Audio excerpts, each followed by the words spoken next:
കനലത്തിൽ ചെന്നു തന്ന ശലയാതോ കേട്ടി കനലത്തിൽ ചെന്നു വന്ന ശലയാതോ കേട്ടി തമ്പിയായ ലക്ഷ്മണനെ കവലാക്കി വെച്ചു തമ്പിയായ ലക്ഷ്മണനെ കവലാക്കി വെച്ചു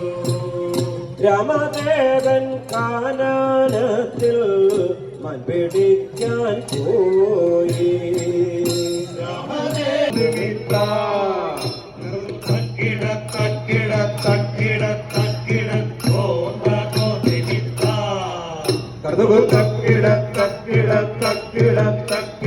തോന്നതും നിമിത്ത